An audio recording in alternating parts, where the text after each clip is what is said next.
దేనిని బట్టి అండి? ఆయన నామమును బట్టి. దేవుని ప్రజలైన ఇశ్రాయేలీయుల జీవితంలో గొప్ప కార్యములు, ఆశ్చర్య కార్యములు, మనం ఎన్నడూ చూడని కార్యములు దేవుడు ఎందుకు చేశాడో మీకు తెలుసా? ఇశ్రాయేలీయుల మంచితనాన్ని బట్టి కాదు. నేనంట మంచితనం ఎక్కడుంది వాళ్ళకి? దేవుని సన్నిధిలో ప్రార్థించే వాళ్ళే కరెక్టే. కానీ ప్రార్థన చేసేవాళ్ళు కష్టం రాగానే వెంటనే మళ్ళీ సనిగేవాళ్ళు. ఏడీ దేవుడు, ఏమాయన్ నీ దేవుడు? దేవుడు అద్భుతం లేదా? మాకు ఆకలేస్తుంది, దాహం వేస్తుంది. కానీ అన్ని ఆశ్చర్య కార్యములు ఇశ్రాయేలీయుల జీవితాలు చేయటానికి కారణం ఆయన నామమును బట్టి. హల్లెలూయా. నేను తలుపు నొద్ద నిలుచుండి తట్టుచున్నాను. ఎవడైనను నా స్వరం విని తలుపు తీసిన ఎడల అతనితో నేనును, నాతో కూడా అతడును కలిసి భోజనం చేస్తాం. 10 మంది కన్యకలు, 5గురేమో బుద్ధి కలిగిన వారు, 5గురేమో బుద్ధి లేనివారు. మరి సిద్ధపడి వచ్చిన వారైతే సిద్ధంగా ఉన్నారు, బుద్ధి లేని వారు అలాగే ఉన్నారు. యేసుక్రీస్తు ప్రభువారు వచ్చేశారు. బుద్ధి కలిగిన వారు లోపలికి వెళ్ళారు, బుద్ధి లేని వారు బయట తలుపు కొడుతూ ఉన్నారు. అయ్యా మాకు తలుపు తీ. ఎప్పుడు? తలుపు వేయబడిన తర్వాత. మనలో చాలా మంది దేవుడు మనతో మాట్లాడుతూ ఉన్నప్పుడు, దేవుడు మన హృదయం అనే తలుపు తట్టుచూ ఉన్నప్పుడు, పేరు పెట్టి మనల్ని, మన పేరుతో దేవుడు మనల్ని పిలుస్తూ మన హృదయమునొద్ద ఉండి తలుపు తట్టుచూ పిలుచుచూ ఉన్నప్పుడు, ఆయన స్వరము మనం ఆలకించి తలుపు తీస్తే దేవుని ఆశీర్వాదం చాలా గొప్పది. ఆ స్వరమును మనము వినకపోతే చాలా ఆశీర్వాదాలు మనం పోగొట్టుకుంటాం. అందుకని ప్రకటన గ్రంథములో మరి 7 లేఖలు రాస్తూ, ఆ 7 లేఖల అంతములో ఆత్మ చెప్పుచున్న మాట చెవి గలవాడు. హల్లెలూయా.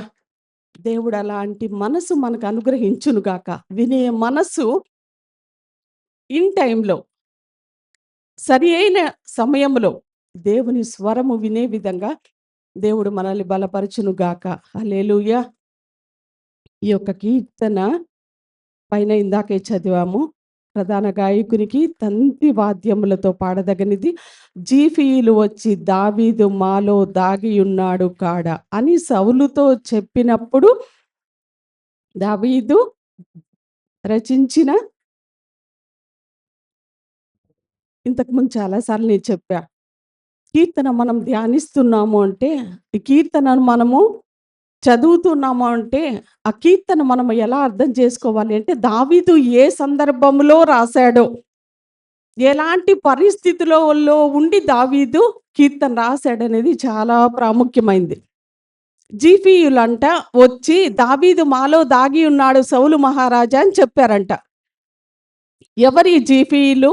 ఏం జరిగింది అని మనం ఆలోచిస్తే, ఈ యొక్క చరిత్ర, ఈ నేపథ్యం మీరు చూడాలంటే సమూయేలు మొదటి గ్రంథము 23వ అధ్యాయము 14 నుంచి 29 వచనాలు.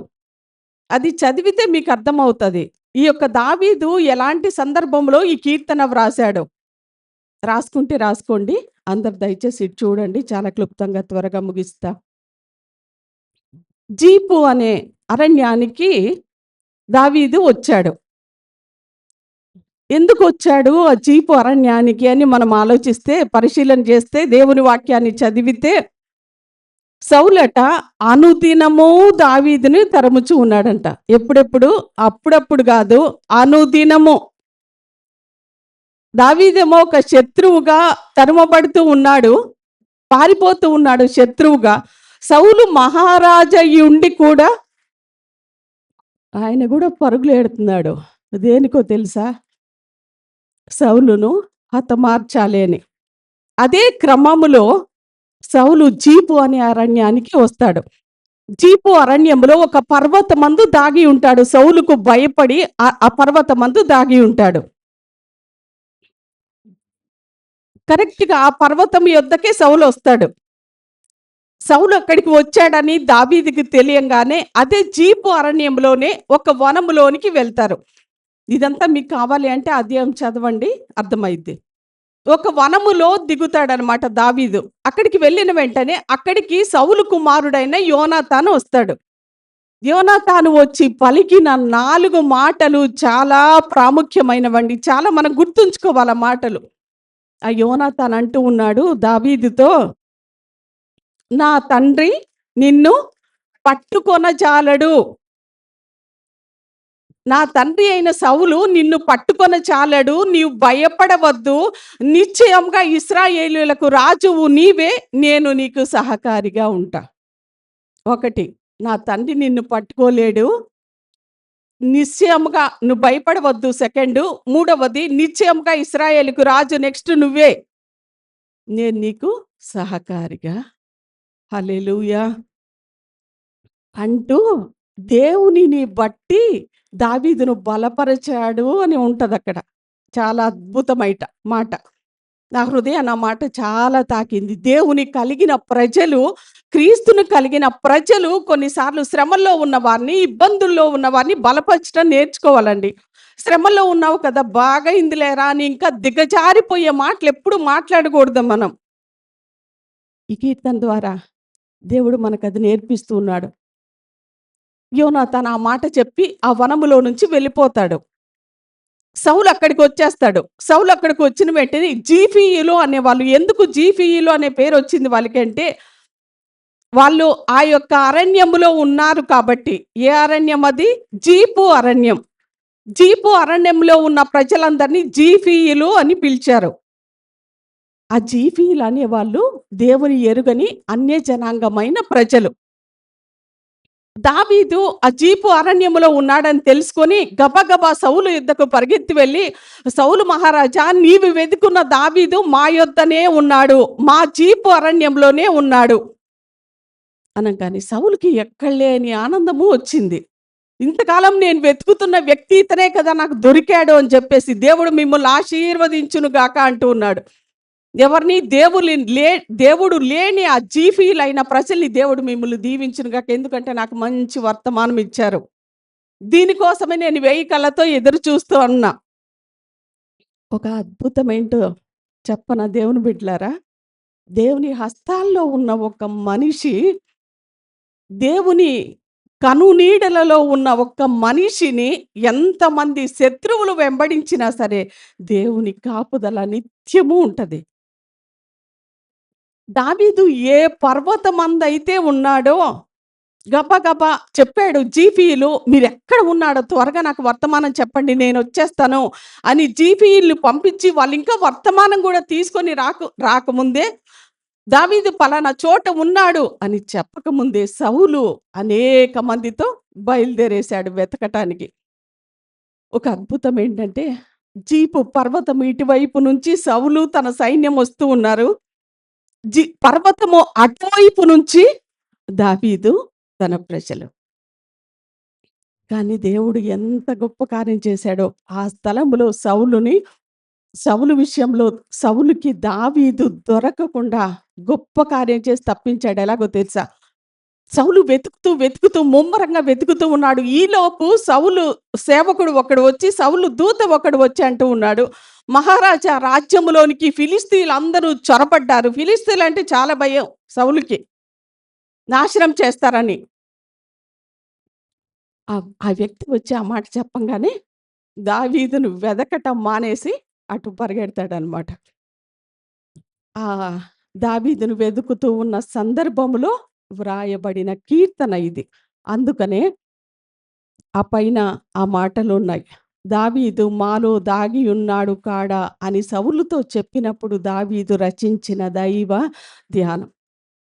ఈ యొక్క కీర్తన సారాంశమంతా, ఈ కీర్తన సమ్మరి అంతా 7 వచనాలున్నాయి. దీని సమ్మరి అంతా ఏంటి అని మనం ఆలోచిస్తే, దావీదు కష్టములో దేవుని సన్నిధిలో ప్రార్థన చేస్తూ ఉన్నాడు. ఎప్పుడండి?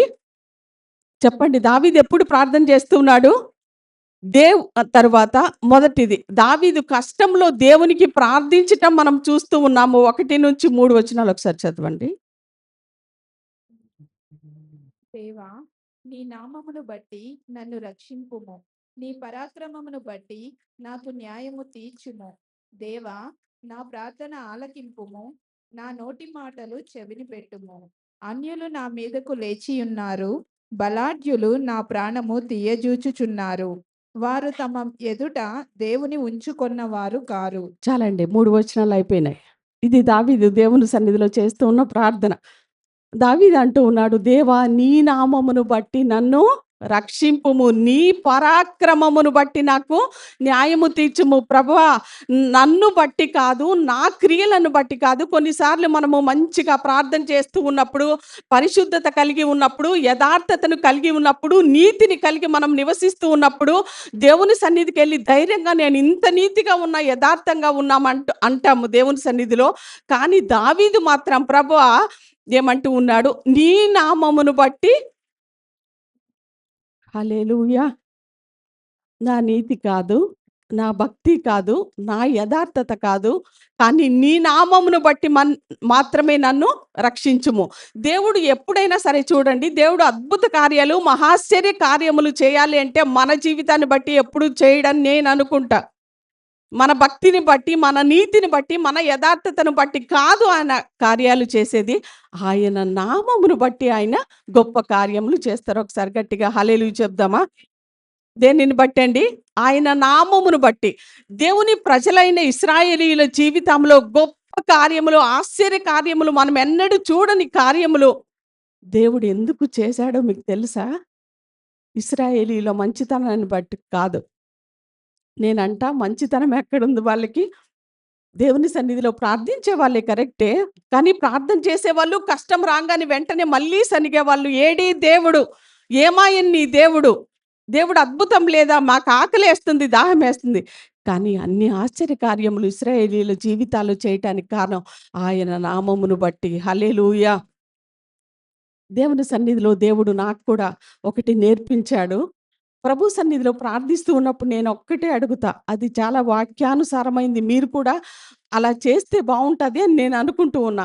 నేను దేవుని సన్నిధిలో ఏదైనా అడిగేటప్పుడు ప్రభువా నీ నామమును బట్టి, నీ నామ ఘనత కొరకు నువ్వు ఈ కార్యం చేస్తే ప్రభా పలానా ప్రార్థన అవసరత నీ సన్నిధిలో నేను చేస్తున్నానయ్యా.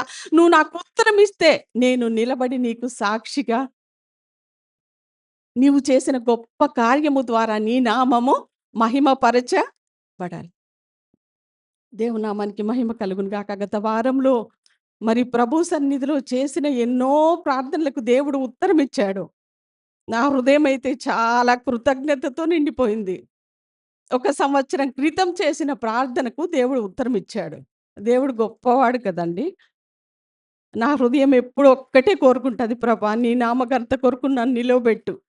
నేను సాక్ష్యం చెప్తూ ఉన్నానంటే నీ నామం మహింపరచబడాలి. నీవెంత గొప్ప దేవుడవో, నీవెంత గొప్ప కార్యములు చేసే దేవుడవో అర్థం అవ్వాలి. అదొక్కటే నా మోటివ్ ఉంటది నా లోపల. మన ఉపవాసాన్ని బట్టి కార్యాలు జరగవండి. మన కన్నీళ్లు కార్చినంత మాత్రాన కార్యాలు జరగవు. మనము ప్రార్థన చేసినంత మాత్రాన కాదు. ఆయన నామమును బట్టి ఆయన గొప్ప కార్యములు చేసే దేవుడు. పేతురు ఒక రోజున నీళ్ళలో మునిగిపోతూ తన కష్టములో అయిపోయింది ఇంక నా పని అనుకున్న సమయంలో ప్రభువా నన్ను రక్షించు, ప్రభువా నన్ను రక్షించు. ఆయన నామమును ఎప్పుడైతే పిలిచాడో దేవుని గొప్ప సమాధానం అతనికి వచ్చింది. హల్లెలూయా. మన కష్టములో మనం ఏం నేర్చుకోవాలి? కీర్తన మనకేం నేర్పేస్తుంది? దావీదు మనకేం నేను అడుగుచున్నా ఒక మాట. కష్టములో దేవునికి మొరపెట్టడం మనం నేర్చుకున్నామండి? దావీదు నేర్చుకున్నాడు కాబట్టే ప్రార్థన చేస్తున్నాడు. ప్రభా నీ నామమును బట్టి నన్ను రక్షించయ్యా. నీ పరాక్రమమును బట్టి నాకు న్యాయం తీర్చయ్యా. నాకు అన్యాయం జరుగుతూ ఉందయ్యా. నన్ను జ్ఞాపకం చేసుకో. నేర్చుకున్నామా మనం కష్టంలో దేవుని సన్నిధిలో మొరపెట్టడం? అందుకని దైవజనులు రాత్రి వాక్యంలో అంటూ అతను నన్ను ప్రేమించుచున్నాడు గనుక నేను అతన్ని తప్పించేది, నా నామము నెరిగిన వాడు గనుక నేను అతన్ని గనపరుస్తా. శ్రమలో శ్రమలో శ్రమలో హల్లెలూయా. శ్రమలో మనల్ని విడిచిపెట్టే దేవుడు కాదండి. శత్రువు తరుముతూ వస్తూ ఉన్న దేవుడు శ్రమలో ఎప్పుడు మనల్ని ఒంటరిగా విడిచిపెట్టడు. శ్రమలో నేను అతనికి తోడయంట అతన్ని విడిపించి గొప్ప చేస్తాను. అతన్ని దీర్ఘాయువు చేత అతన్ని తృప్తి పరుస్తా. నా రక్షణ అతనికి చూపిస్తా. ఎంత గొప్ప దేవుడండి. శ్రమలో దేవునికి మొరపెట్టడం నేర్చుకుందాం. 120 కీర్తనలో చదవాల్సిన అవసరం లేదు. అదే దావీదు ఒక మాట, కొండల తట్టు నా కన్నులెత్తుచున్నాను. చెప్పండి నెక్స్ట్. ఎక్కడి నుంచి వచ్చును? దేవుని వలననే నాకు సహాయము కలుగును. భూమి ఆకాశంలో సృజించిన యెహోవా యొద్దనే నాకు సహాయము. సూపర్ అండి దావీదు. నేను అనుకుంటే కీర్తనలు అయ్యేలోపు దేవునికి మనం ఇంకా సమీపం అవ్వాలి. చాలా సెటరైట్ అవ్వాలి లోపల. మన కష్టంలో, మన బాధలో, మన శ్రమల్లో, మన శత్రువులు ఎదురైనప్పుడు నేర్చుకోవాలి. హల్లెలూయా! గత కాలంలో చాలా సార్లు భయం మిమ్మల్ని వెంబడించింది గదా! గత కాలంలో చాలా సార్లు బాధ మిమ్మల్ని వెంబడించింది గదా! అలాగే గత కాలంలో ఎన్నో శ్రమలు మనల్ని వెంబడిస్తూ వచ్చాయి గదా! నేనంటాను, నీకొచ్చిన ఆ భయము గాని, నీకొచ్చిన ఆ బాధ గాని, నీకొచ్చిన ఆ శ్రమలు గాని, నేనంటా అవన్నీ మంచివే. ఆపరేషన్ థియేటర్ అంటే చాలా భయం. నాకొక్కసారి హార్ట్ బీట్ పెరిగిపోద్దనమాట. కానీ ఆ భయం కూడా నేను అలా భయపడటం కూడా మంచిదే అయ్యింది అని నాకిప్పుడు అనిపిస్తుంది. అలా భయపడటం, దేవుణ్ణి ఆశ్రయించటం, దేవుని మీదనే ఆనుకోవటం, దేవుని పైనే ఆధారపడటం, బాధ రావటం కూడా మంచిదే. మనకు ఎందుకా నాకే ఈ శ్రమలని మీరంటారేమో, నేనంటా దేవుని బిడ్డలారా, దేవుని వాక్యాన్ని బట్టి చెప్తున్నా. నీవు ఎక్కువ శ్రమల గుండా వెళ్తున్నావంటే దేవుడు నిన్నెక్కువగా ప్రేమిస్తున్నాడు. నువ్వు కరెక్ట్‌గా రైట్ వేలో ఉన్నావంట నేను. ఏ శ్రమ నాకు లేదండి అంటే కొంచెం డౌట్ పడాల్సిందే ఖచ్చితంగా. లోకములో మీకు శ్రమ అయినను ధైర్యం తెచ్చుకోండి, నేను లోకాన్ని జయించి ఉన్నాను. హల్లెలూయా! హల్లెలూయా! కీడును మేలుగా మార్చివేసే దేవుడు, శాపాన్ని ఆశీర్వాదకరంగా మార్చివేసే దేవుడు. హల్లెలూయా! కీర్తన 90:15 ఒకసారి చదవండి. చాలా మంచి మాట. నీవు మమ్మను శ్రమపరచిన దినముల కొలది, మేము కీడును అనుభవించిన ఏండ్ల కొలది నీవు మమ్మను సంతోషపరచుదువు. ఎంత చక్కని మాటండి. హల్లెలూయా! నీవు మమ్మను శ్రమపరచిన దినముల కొలది, మేము కీడును అనుభవించిన ఏండ్ల కొలది. నేనంటూ ఉన్నా శ్రమలోనే నువ్వు ఉండిపోవు, నువ్వు బాధలోనే ఉండిపోవు, భయములోనే నువ్వు ఉండిపోవు. దేవుడు నీకు విడుదల కలిగిస్తాడు. ఎప్పుడు నువ్వు ఏడ్చి, ఏడ్చి చూడండి కొంతమందిని జీవితకాలం గూడా ఏడ్చేవాళ్ళుంటారు. కానీ నా దేవుడు చెప్పేదేంటంటే, రాత్రంతా దుఃఖమున్న ఉదయాన్నే నీ నోట నిండా నవ్వును కలుగజేసే దేవుడు. హల్లెలూయా! 4, 5 వచనాలు చదువు. ఇదిగో ఇదిగో దేవుడే నాకు సహాయకుడు. ప్రభువే నా ప్రాణమును ఆదరించువాడు. నా శత్రువులు చేయు కీడు ఆయన వారి మీదకు రప్పించును. నీ సత్యమును బట్టి వారిని నశింపజేయుము. స్వేచ్ఛార్పణలైన బలులను నేను నీకర్పించెదను. హల్లెలూయా! దావీదు ధైర్యంగా చెప్తూ ఉన్నాడు. దేవుడే నాకు సహాయకుడు. ఎవరంట? దేవుడే నాకు సహాయకుడు. ఆయనే నాకు సహాయకుడు. ఒక చిన్న ఎగ్జాంపుల్. ఒకసారి మా ఇంట్లోకి ఒక చిన్న పిచ్చుకొచ్చింది. ఆ చివర కిటికీలో గూడు పెడతా ఉంటది. మరది ఎలా వచ్చిందో గానీ లోపలికొచ్చింది. పాపం చిన్నది ఇంకా అది అటువైపు తిరిగుంది. టక్కనెళ్లి పట్టుకున్నా నేను. పట్టుకోంగానే దానికి ఉన్నట్టుండి అది మామూలుగా ప్రశాంతంగా ఉన్న పిచ్చుక కాస్త నేనెప్పుడైతే చేతిలోకి పట్టుకున్నానో, దానికింకా అది భయపడిపోతుందనమాట. వణికిపోతుంది, భయపడిపోతుంది. దానికి హార్ట్ బీట్ పెరిగిపోతుందంటే చంపేస్తారేమో అంతే గదా! సపోజ్ ఎలుకలొచ్చాయని చెప్పేసి ఆ ఎలుకకు మనం బోన్ బెడితే, ఆ బోన్‌లో పడ్డ ఎలుక ఎలా ఉంటది? ప్రశాంతంగా ఉంటదా? I am ready to die అంటదా? అందు గదా! ఆ ఎలుక దానిలో పడ్డ ఎలుక పాపం తిరుగుతా ఉంటది కలవరంతో. అయిపోయిందింక నా ప్రాణం పోయిద్ది అనేసి. దావీదు ప్రాణ భయముతో ఉన్నప్పుడు అంటూ ఉన్నాడు, దేవుడే నాకు సహాయకుడు. హల్లెలూయా! ఎప్పుడైతే ఆ బోన్‌లో నుంచి మనం విడిచిపెడతామో అది ఫ్రీ బర్డ్ ఎలాగవుతదో దేవుని సన్నిధిలో ఆయన్ని సహాయకుడిగా మనం చేసుకుంటే, the lord is my helper అని ఉంటది ఇంగ్లీష్‌లో. The lord is my helper. నాకు సహాయము చేసే దేవుడు ఆయన. ఆఖరిగా ఆ 2 వచనాలు చదివేసి ముగిద్దాం. యెహోవా, నీ నామము ఉత్తమము. నేను దానికి కృతజ్ఞతాస్తుతులు చెల్లించుచున్నాను. ఆపదలన్నింటిలో నుండి ఆయన నన్ను విడిపించి ఉన్నాడు. నా శత్రువుల గతిని చూచి నా కన్ను సంతోషించుచున్నది. హల్లెలూయా! హల్లెలూయా! మొదటిగా దావీదు కీర్తన ద్వారా చెప్తుంది. 3 ముక్కలు బాగా గుర్తుంటాయి అనుకుంటున్నా. కష్టములో దేవుని సన్నిధిలో మొరపెట్టడం నేర్చుకోవాలి. నాకు సహాయకుడు ఆయన ఒక్కడే. ఆయనే నా సహాయకుడు అని నమ్మాలి. దేవుడు సహాయము చేసిన తర్వాత దేవునికి కృతజ్ఞతలు చెల్లించే విధంగా ఉండాలి. నాకు చెప్పాలంటే ఈ యొక్క కీర్తనలో దేవుని సహాయం ఇంకా రాలేదు దావీదుకి. అయినను నేను నీకు కృతజ్ఞతాస్తుతులు చెల్లిస్తాను. స్వేచ్ఛార్పణలైన బలులను ఏంటి స్వేచ్ఛార్పణలంటే ఏంటో తెలుసా? ఫ్రీ విల్‌తో చేసేవి, మనస్ఫూర్తిగా చేసేవి. చాలా సార్లు ఈ ఉదయకాలమే ఒక చిన్న ఎగ్జాంపుల్ చెప్తున్నా. పాటలు పాడుతూ ఉంటే మీ అందరిని చూస్తుంటే నాకే నీరసం వచ్చేస్తుంది. చప్పట్లు కొట్టానంటే చక్కగా ఇలా చెయ్యి ఎక్కడ మళ్ళీ గీతలన్నీ అరిగిపోతాయి అనుకున్నారో ఏమో! సింపుల్‌గా ఇలా కొడతా ఉన్నారు. మళ్ళీ తంబేయటానికి అవసరం వచ్చిద్దో లేదో అని భయపడ్డారో ఏమో! హ్మ్. చప్పట్లు కొట్టండి. కళ్ళు మూసుకోండి. చేతులెత్తండి. రోబోట్‌కి గదా! మనం ఆర్డర్ ఇస్తే అది ఏది చేస్తే చెప్తే అది చేస్తది గదా! అలాగా మనం ఉండకూడదు. దావీదు అంటూ ఉన్నాడు, స్వేచ్ఛార్పణలైన బలులు నీకిస్తా. ఎవరో ఏదో చెప్తే చేయటం గాదు. దేవుని మందిరం కట్టబడుతుంది. ఇవ్వండి, ఇవ్వండి, ఇవ్వండి అని చెప్పాక ఇవ్వటం గాదు. ఫ్రీ విల్‌గా దావీదు అదే అంటున్నాడు. స్వేచ్ఛార్పణలైన బలులు నేను నీకు అర్పిస్తాను. దేవుని సన్నిధిలో ఆరాధించేటప్పుడు, ప్రార్థించేటప్పుడు మనస్ఫూర్తిగా చేయాలి మనం ఏదైనా సరే. ఆరాధనైనా దేవునికి ఇవ్వటమే ఆరాధన ఇవ్వటం అంటే మనం కానుకలే అనుకుంటాం గదా! దేవుడంటూ ఉన్నాడు దానికంటే ముఖ్యంగా మీ యొక్క శరీరమును సంపూర్ణంగా సజీవ యాగంగా దేవునికి సమర్పించండి. ప్రభు చేసిన మేలను మన జీవితాల్లో ఎన్నడూ మర్చిపోకూడదండి. ప్రభు సన్నిధిలో సాక్షులుగా మనం ఉండాలని ఆయన కోరుకుంటూ ఉన్నాడు. మన కష్టకాలంలో దేవుని వైపు చూసే విధంగా దేవుడు మనల్ని ఆశీర్వదించును గాక. ఆమేన్.